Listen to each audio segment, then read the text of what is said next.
Praise the lord. హల్లెలూయా. దేవునికి స్తోత్రములు కలుగునుగాక. ప్రభువునందు ప్రియమైన దైవజనులారా, ప్రభువు నామములో మీకు శుభములు కలుగునుగాక. కొద్దిసేపు దేవుని వాక్యాన్ని ధ్యానించుకున్నాం. యోహాను రాసిన మొదటి పత్రిక 4వ అధ్యాయం 7వ వచనాన్ని మనం చదువుకొని ధ్యానం చేసుకున్నాం. యోహాను రాసిన మొదటి పత్రిక 4వ అధ్యాయం 7వ వచనాన్ని.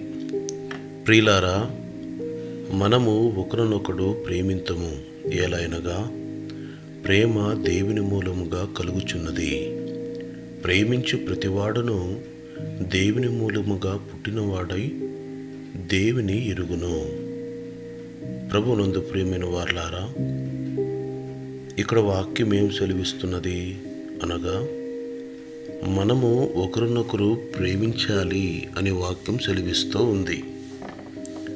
దేవుడు ప్రేమమయుడు,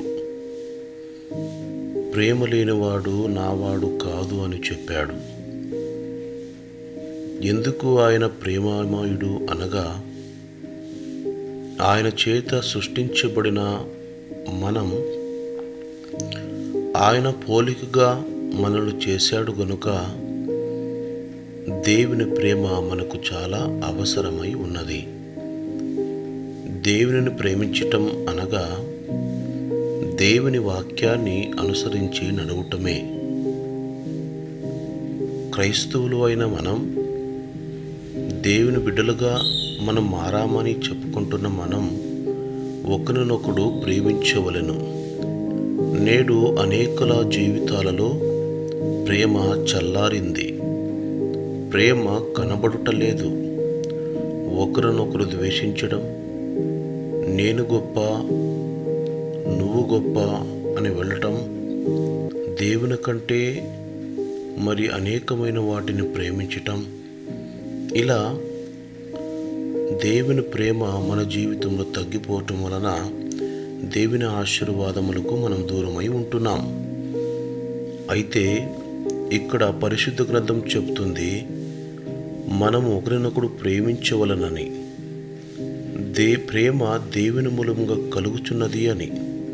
చూసారా, నిజమైన ప్రేమ దేవుని మూలముగా కలుగుచున్నది. దేవుడు ప్రేమమయున్నాడు కాబట్టి ఆయన ప్రాణము ఇచ్చినంతగా మనల్ని ప్రేమించాడు.